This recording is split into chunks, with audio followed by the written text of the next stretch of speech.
This is TWiT. Tech Break is brought to you by ACI Learning. ACI's newest product, Insights, assists in closing lucrative skill gaps. Visit go.acilearning.com/twit. TWiT listeners will receive at least 20% off or as much as 65% off an IT Pro Enterprise Solution Plan. The discount is based on the size of your team when you fill out their form. So Amazon had a product event where they announced several new products, but maybe not as many as we've seen in the past. The company is kind of known for rolling out product after product at its annual ALEXA events. And this year, it felt a little sober in comparison. There are some iterations that I think we all should have expected to be happening.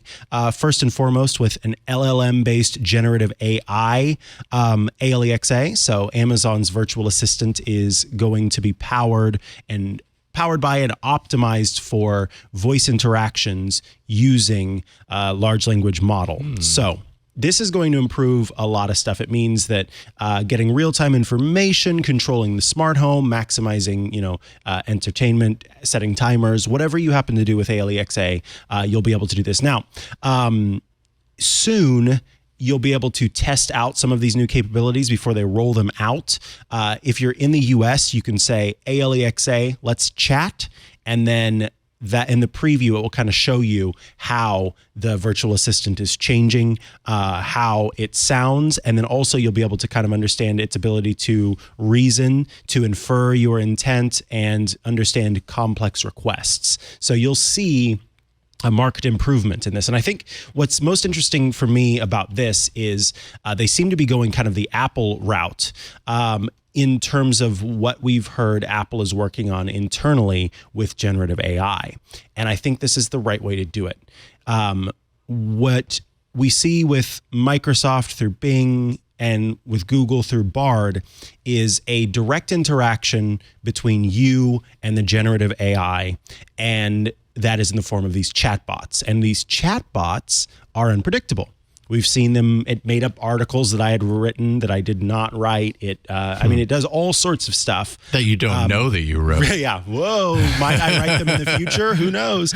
And so what Apple is reportedly doing is they are using generative AI to take what you are saying and translate it into something that the machine is going to understand every time. So right now, when I tell Siri to do something, I kind of have to speak Siri's language, right? Mm-hmm. And and sometimes if I say to do a thing and do a thing, it doesn't do it exactly, or it doesn't get it. With generative AI, it can take what you are saying, no matter how you say it, and then it can go, okay, you mean this, you mean this, you mean this, and then pass that information along to the assistant, have the assistant respond how you would expect it to. It seems like that's what Amazon is trying to do with ALEXA. It is kind of keeping, it's avoiding the concern for false information and some hallucination by making it so that it's just about translating human interaction into robotic interaction. And I think that's the way to go, honestly. Some other features that are coming to ALEXA include an eye gaze mode. So right now you can use your voice to interact with the assistant, or for the devices that support it, you can use touch. For customers with speech or mobility disabilities, they'll be able to use eye gaze with their tablets to set different actions like playing music and shows, controlling their home, calling loved ones. So you don't have to use your hands. You don't even have to use your voice. And this is coming to the Fire Max tablets.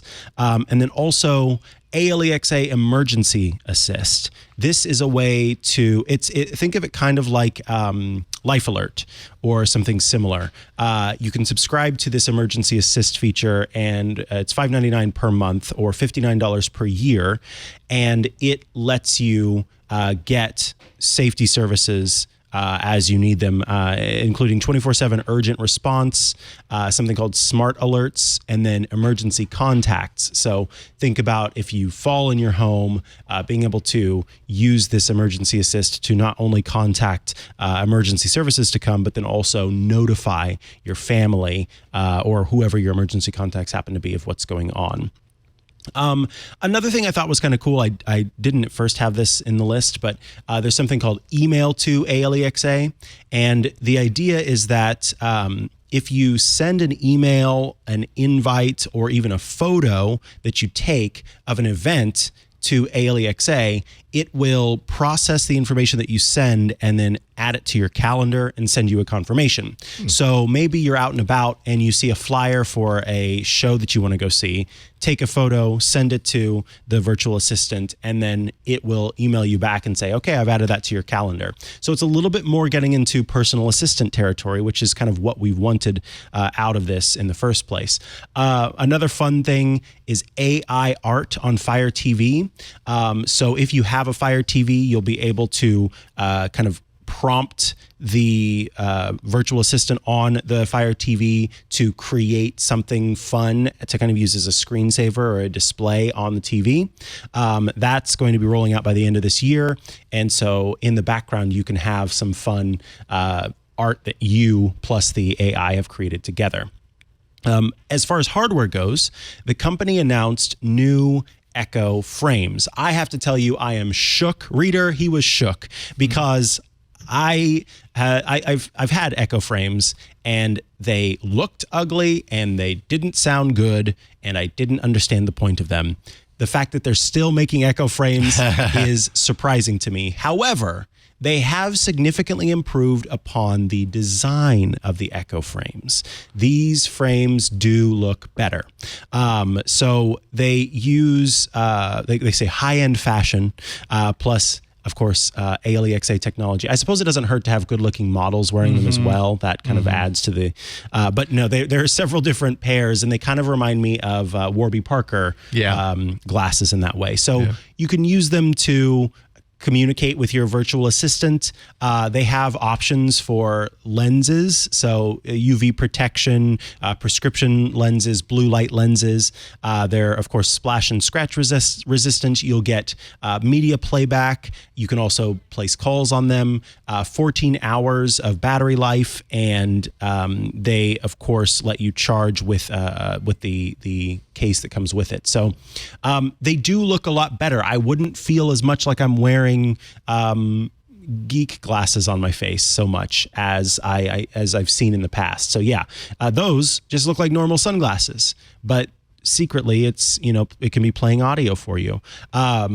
Former colleague Karsten Bondi had some Echo frames, and he actually quite liked them for the ability to just have kind of an ambient listening experience going on while he was doing other things. Price starts at $270. So, they're not inexpensive, but I suppose if you're there, look at those. Those just look like normal sunglasses. They do. What that picture kind of hides is the thicker arm. Thicker arm. Yeah, it definitely has a little bit of extra chunkiness to it. But I mean, I say that to kind of like pick at it a little bit, I suppose. This is a far cry from where these kinds of things have been. I wish I would have brought in the frame so you could see. Yeah, so people could see. Before it, not only was it thick in terms of sort of the vertical nature, but its width on the side of your face was also. So it was, I mean, they were just big and they looked goofy. Yeah, these look a lot better. These look a lot better. There's a new Echo Show 8 that gets something called an ambient experience. The way that this works is that it will kind of change what's being displayed based on where you are in relation to the screen. So using computer vision and like ambient light sensors and all of that stuff, it can determine your proximity. And so when you're further away, it's just going to show like a simplified news headline perhaps, or a large clock, information that you're actually able to see while you're standing across the room. But as you get closer, boom, boom, boom, it transitions to a more detailed experience. And then also one that it goes, okay, now that you're closer, you can interact with it with touch. touch. So I think that's very smart. I like this idea of these devices interacting with us just as much as we interact with them. And then I wanted to mention something that I'm really happy to see them do.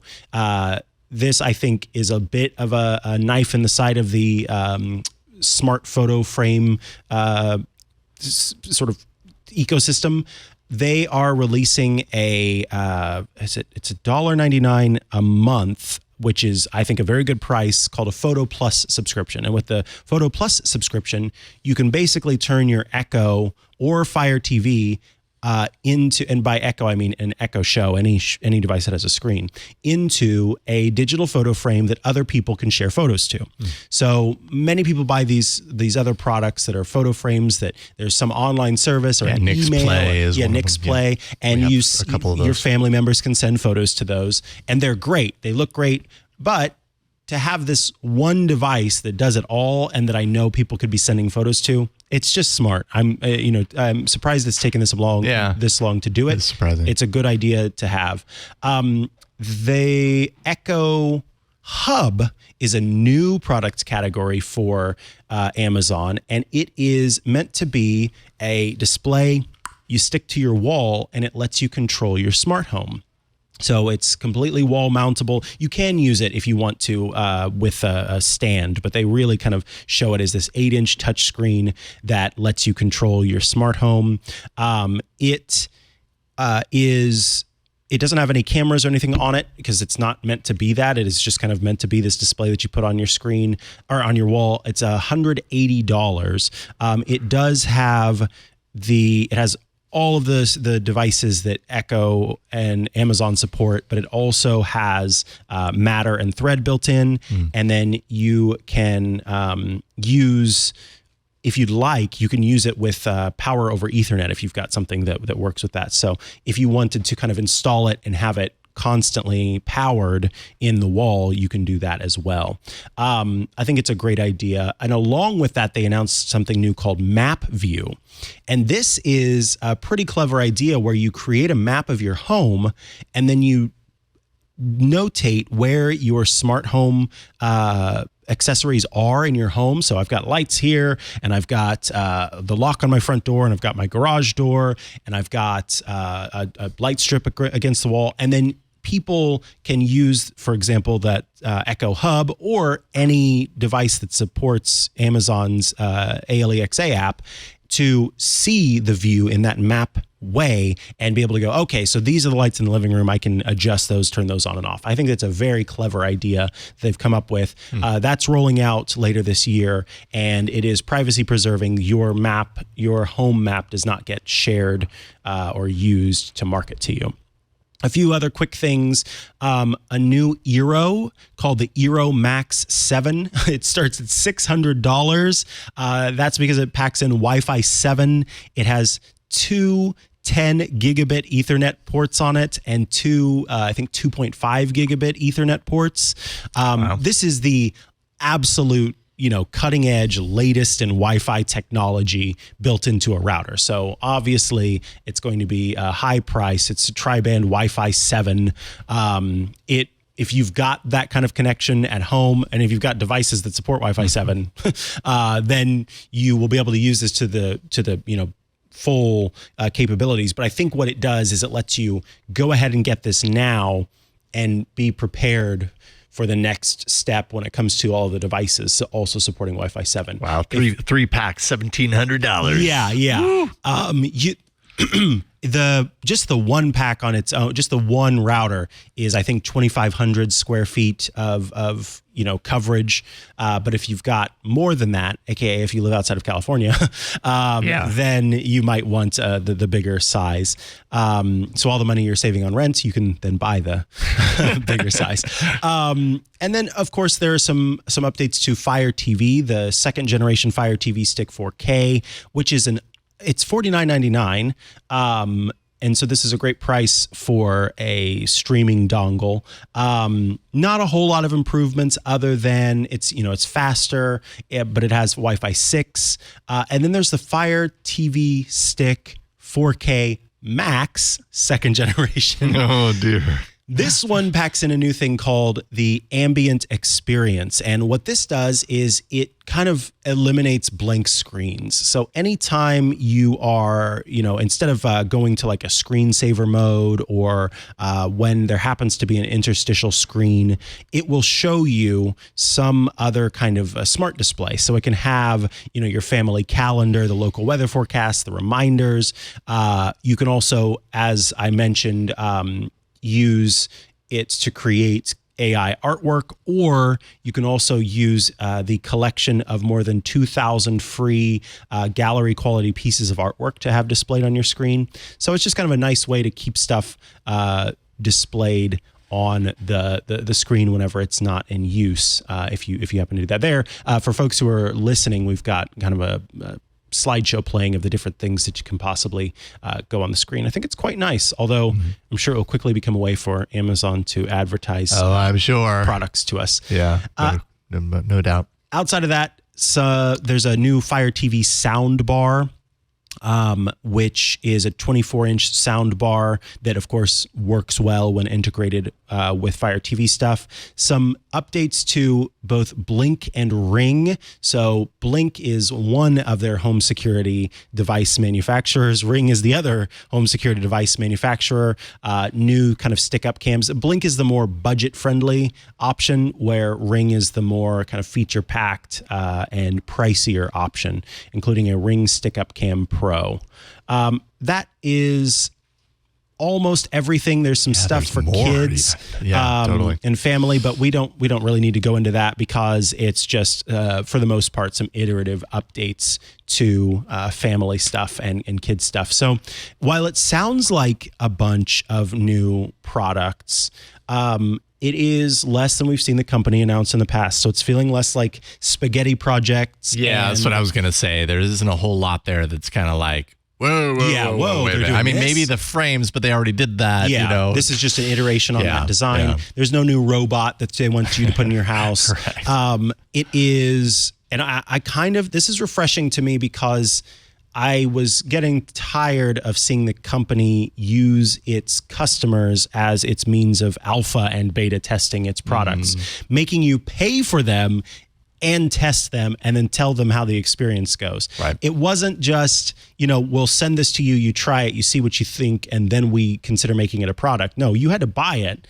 And then if it was garbage, then you paid for it. It was a bad, I feel, a bad way of doing business. So seeing these iterative updates, I think, is a better idea. And I am very excited to see the improvements or even just changes to ALEXA by way of large language model. Now, I don't know if Amazon has its own large language model, what it's using, but hopefully we'll see some more about that as time goes on and we get more access to this. So a lot of this stuff rolling out over time. We, of course, can link to the Amazon page that has links to all of this stuff as well. So you can kind of figure out if there's anything on that list. I know I'm eyeballing that new Eero for sure. I thought for sure you were going to get the frames. Oh, golly, not me. Next episode, you're going to be sporting some new glasses. Oh, Lord, help me.